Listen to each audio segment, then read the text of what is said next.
Welcome to PTI. We will get to the Oilers' win and the Pistons firing Monty Williams in a moment.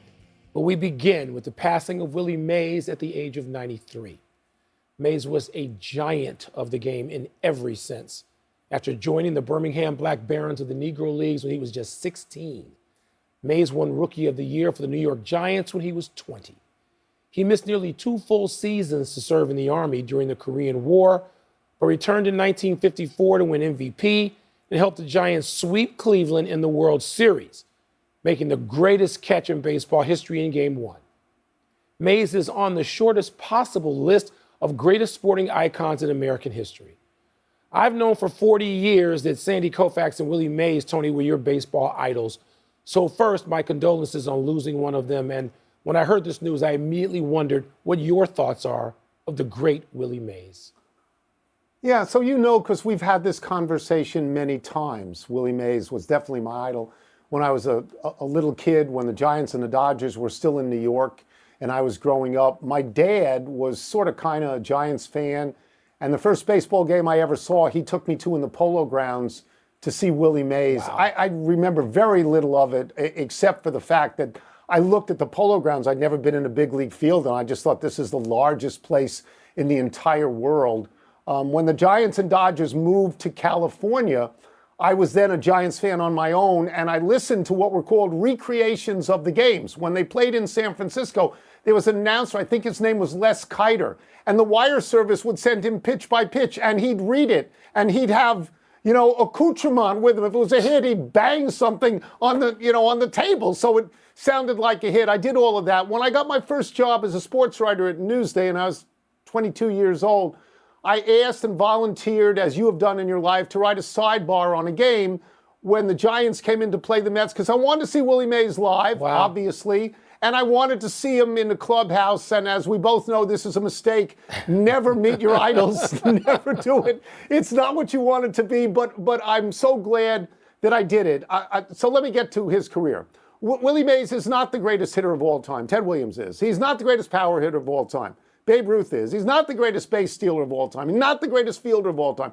Doesn't have the best arm of all time. I think Roberto Clemente has the best arm of all time. But Willie Mays is in the top 3 to 5 in all of those categories, in every one. And people, when they want to make a case, they say things like, arguably, there's no argument here. Right. I'm making this case. There's no argument. No. He's the most complete baseball player who ever lived. He may not have been the best. He's not the most important, Jackie Robinson is, but he's the most complete baseball player who ever lived, Mike. Tony, I caught the end of Willie Mays as a kid, watching him play at Wrigley Field against my Cubbies. And I remember, Ernie Banks was my hero. And I would say to my dad, Ernie Banks, and we're going to go see Ernie Banks against Willie Mays. And my father would say, hold on, Sparky. Ernie Banks is great. You can love Ernie Banks your whole life. You should love him. He's not Willie Mays. And so Willie Mays had a mythic sort of quality in my own household. And my father had no connection to the Giants directly. But I, like you, and I studied his career. I hate when I hear people who are young now say, well, that happened before I was born. So did the whole history of the world. I don't want to hear that lazy stuff, particularly as it regards great baseball players and great players. We lost Jerry West and Willie Mays in a week. Come on. I mean, be bigger than that. And so I studied Mays' career, and to me, Mays is the greatest baseball player of all time. Because if Willie Mays, Tony, if he's not in Korea, he's going to hit between 80 and 100 home runs in those 2 years. And guess where that's going to put him? In 1971 or 72, he would have beat Hank Aaron to Babe Ruth's record. He would have. And just the way he played, the energy and the style. People now work to have swag. Who had more swag than Willie Mays? Okay, he and Jim Brown were like in the swag gods. Just the way Willie caught the ball, Tony. We would go to the park, and again, I'm at the end of Willie Mays. I'm 9 and 10 years old. You imitate the batting stance. You try to make a basket catch. I'm in Chicago. I'm nowhere near Willie Mays. Glove. Yes. Can't do it. It hits the heel of your glove and it bounces out. It was all of that. Sad today. Very sad. Absolutely great. And we could talk about him forever, but we can, and we it's will. a half-hour show. Will. Let's move to the Stanley Cup Final, where Edmonton again staved off elimination by going to Florida and beating the Panthers 5-3. Connor McDavid had 2 goals plus 2 assists, and Sergei Bobrovsky was vulnerable. Wilbon, the series now goes back to Edmonton for Game 6. How concerned should the Panthers be? Ooh, very, Tony. And before I became preoccupied last night with the sad news of Willie Mays, as you know from checking your text messages this morning, I hit you with several telling you this is one of the greatest, most entertaining games you could possibly watch. The last 8 minutes of this game were better than the entire NBA Finals when it came to excitement and just drama and tension, edge of your seat. Do not change the channel if people still have channels to change.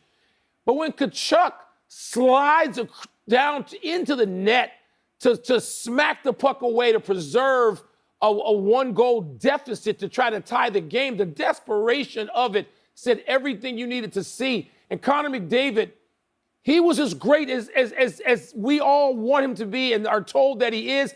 And he made that Lemieux-like dash and pass for an assist to put his team up again, I think 2 goals at the time. And now Florida's got to be concerned because you got Connor McDavid in full glory, it seems, and you got a goaltender who's teetering, who was your hero, who gave up nothing the first 2 games. So, man, I mean, they got a lot to worry about. Yeah, I'm surprised by this. I thought Florida would sweep the series. It's much better this way. We get that rare opportunity to see if somebody can come back from 0-3 and actually win a series, which I think happened once in the final. But it doesn't. I don't think it happened any more than once. The whole thing is goaltending. Obviously, I mean, Bobrovsky, they got 2 on him in the 3rd period of Game 3. They got 5 on him in Game 4, and they chased him. They got 4 on him last night. I mean, that's what this is about. You and I thought this was an offense-defense series, and we tend to favor defense. But maybe Edmonton. Maybe that's the sleeping giant that awakened, because both Hyman and McDavid scored last night. And when they score first, Mike, and they've scored first twice now on shorthanded goals, they win. So we maybe get a Game 7, which would be great. Well, absolutely great. Be great. We move now to a totally stunning development.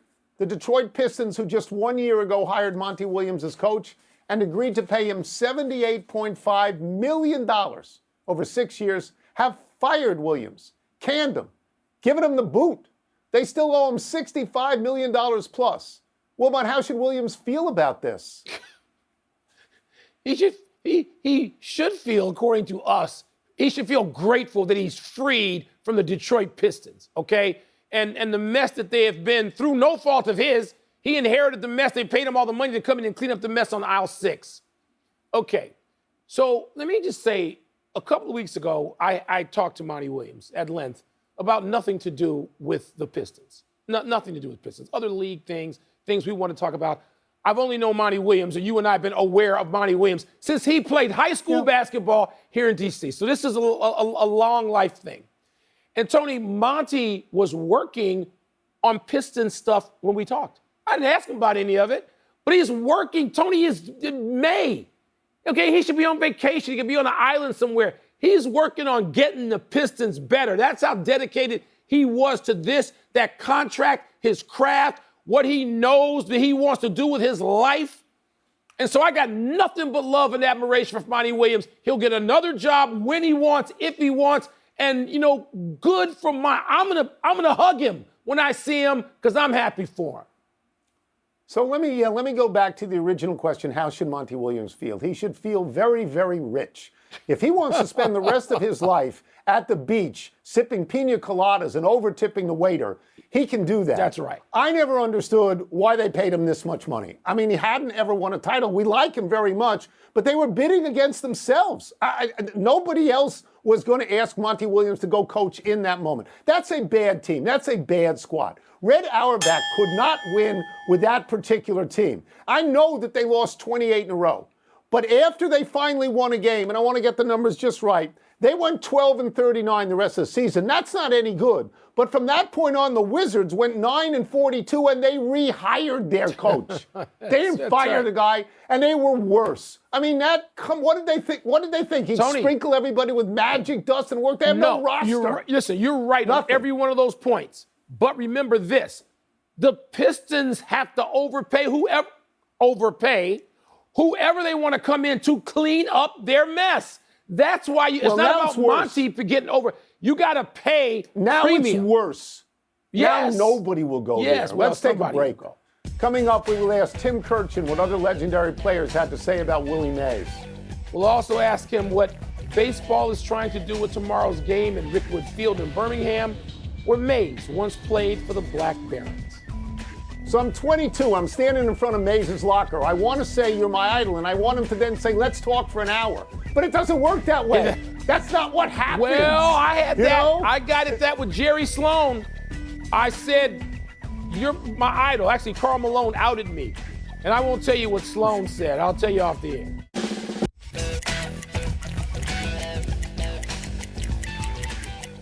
Wilbon and I shared our thoughts about the late, great Willie Mays in our first segment, and we wanted to build on them by bringing in our great friend, ESPN baseball analyst Tim Kirchin. Tim, tell us about Willie Mays, what you thought, and tell us skill-wise, can you describe just how different Willie Mays was than all the other players who are playing baseball? Yeah, he's the greatest player I've ever seen. Johnny Bench once described him. He was magical. He was perfect. And I interviewed 40 guys for a story I wrote three years ago, and every single player who played with or against him said he was the greatest player they've ever seen. I asked Frank Robinson, was he the greatest player you ever saw? And Frank yelled at me and said, of course he is. Who else would it be? That's how much everyone revered Willie Mays. Fellas, when he came up in 1951, the game had never seen any athlete like him. He quickly became the greatest combination of power, speed, and defense that the game had ever seen. And here it is, 73 years later.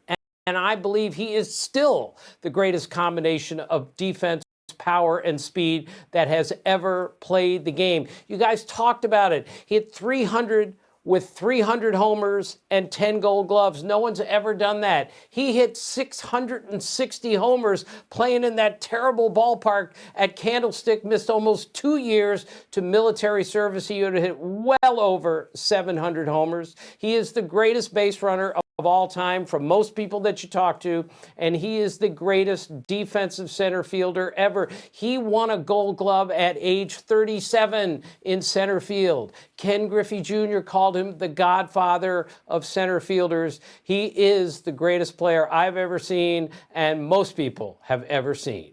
Tim, so many of these things are and should be personal. Where we rank players, how we feel about them.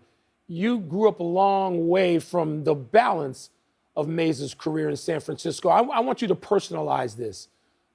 For you, just as a kid, not as a baseball writer and now a historian, where did Willie Mays and how did he resonate to you then? I was captivated by baseball as a kid, but especially by Willie Mays. And then the 1965 World Series All-Star Game comes on.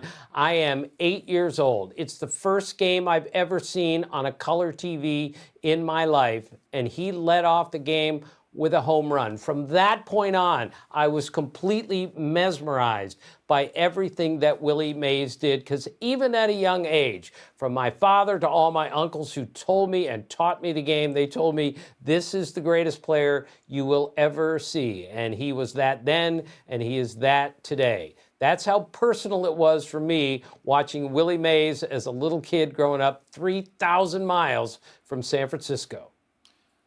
Tim, the passing of Willie Mays is going to make so many more people aware of tomorrow with baseball putting on a Negro League tribute game between the Giants and Cardinals at Rickwood Field in Birmingham.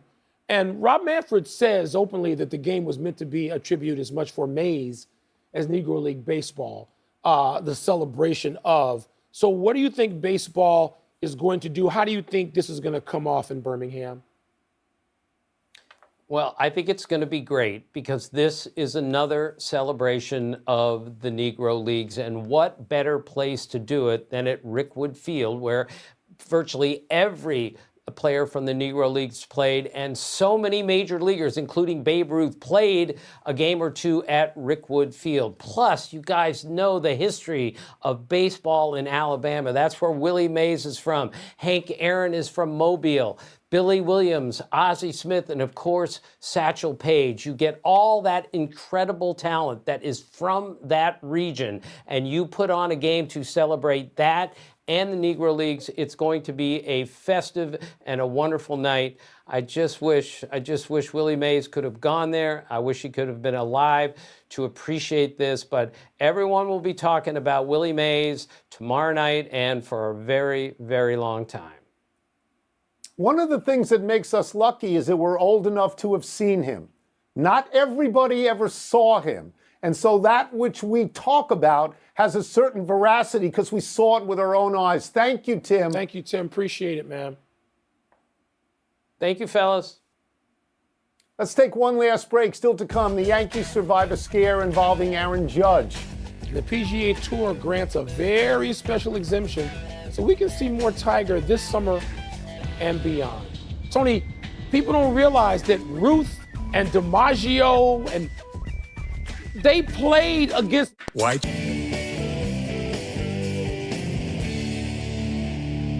Happy time, people. Happy 36th birthday, Jacob deGrom. Wow, sneaky old. deGrom signed a 5-year, $185 million contract with the Rangers before the 2023 season. He made 6 starts in 2023, went 2-0, and then went out to get his second Tommy John surgery. deGrom is just now throwing off a mound for the first time since that surgery, with no specific timetable for his return. deGrom was Rookie of the Year for the Mets in 2014, then won 2 Cy Youngs there in 2018 and 2019. His career ERA is a great 2.53, and he gets 10.962 strikeouts per 9 innings. His career record is 84-57. Now, stat geeks tend to discount wins now and focus on other metrics, but 84 wins at 36 years old is not a lot of wins for a 2-time Cy Young winner. I would take deGrom on any roster, but I'm taking wins. They can have all the other stat geeks can have whatever else they want. deGrom, talk about sneaky old. Remember, Tony, that means he was a 26-year-old rookie. If he was Rookie of the Year in 2014. Yeah. But weren't he and Noah Syndergaard supposed to be like Koufax and Drysdale? Didn't exactly sort of work out that way. But deGrom, man, I mean, he's been great. I'd like to see more wins for my Cy Young Award winner. That's just me. Happy anniversary, Kyle Farnsworth. On this day 21 years ago, the Cubs reliever threw high and tight to Cincinnati's Paul Wilson, who, as a fellow pitcher, took issue with the location. Farnsworth quickly charged Wilson and slammed him to the ground. Boom! This was the first of Farnsworth's many scraps. At 6'4" and 230, Farnsworth apparently developed a taste for the contact he hadn't had since playing football as a high school freshman. So in 2014, at the age of 39, after being released by the Astros, Farnsworth tried out for and made the Orlando Phantoms, a semi-pro football team. Despite not playing a down since 1992, Farnsworth played defensive end for the Phantoms in 2015 and finished the season with 11 sacks. Mike, I remember you were down on him when he was a Cub. Well, Tony, that's because he probably had more sacks than he did saves in some year we really needed a closer. But you talk about a great athlete and a time where people played. The greatest athletes did what? When you and I were growing up, and even through Farnsworth's time, they played every sport. Baseball. And they played several well. And Farnsworth was certainly one of them. We're going to break our normal format for Happy Trails to acknowledge the anniversary of the passing of Len Bias 38 years ago today due to a drug overdose. This had enormous repercussions for both college and pro basketball. At Maryland, where Bias had starred, it cost head coach Lefty Driesell his job. And for the NBA, it changed the future of the Boston Celtics, who had just selected Bias with the second pick in the NBA draft 2 days prior. Bias would have joined Larry Bird, Kevin McHale, Robert Parrish, Dennis Johnson, and Danny Ainge. Tony, at a time in this area, in the Mid-Atlantic, particularly the DMV, we got to see you and I every night or whenever we wanted to in person. David Robinson, Ralph Sampson, Patrick Ewing. We got to see these guys in person. And none of them was more talented than Len Bias. People say, oh, Michael Jordan didn't have a natural rival. Len Bias was his natural rival, or would have been. It would have changed the entire history of that time as we know it in the NBA, not just for the Celtics, but I don't know what would have happened with the bad boy Pistons or even my Bulls, because Len Bias was that great a talent. it means more to us because of where we live. Yes. Because we saw him, because we wrote about him. I walked into the gym at Maryland when Lefty Driesell talked about this for the first time, and I wrote a column, the end of which I said, it's over for him. He's not going to be the coach there anymore. It was just about, Mike, the saddest thing that we ever had to deal with writing columns. I believe that. Story. Let's go to the big finish if we could. Sparks rookie Cameron Brink tore her left ACL in last night's game against the Sun. Your thoughts? This makes me sad, too. For all the people who think that Caitlin Clark's the only reason that a lot of us have now started to watch more WNBA, watch Cameron Brink when she comes back, because she's great. The PGA Tour created a special exemption for Tiger Woods to compete in its 8 signature events. You okay with that? I am, and I hope some of them are no cut because he's had trouble making the cut. Yeah. Not, Want to see him. We love him, but he's had can. trouble. Pascal Siakam reportedly agreed to a max deal to stay with the Pacers. Is that a good fit? With Halliburton and Miles Turner, yes, it's a good fit, and that team should be better incrementally. The Mets beat the Rangers for their 7th win in a row, and the Yankees beat the O's. What was more impressive to you? The Yankees, because the Orioles are a better team than the other team played. The Yankees are a great team right now. Last one, Celtics owner Whit Grossbeck told WEEI that Al Horford will play again next season. You surprised? I am. No, but just happy. Let him run it back. Let the champs run it back. He's 38. We're out of time. We'll try and do better the next time. I'm Tony Kornheiser. And I'm Mike Wilbon. Same time tomorrow, Knuckleheads. You can get the podcast on the ESPN app or Apple Podcast.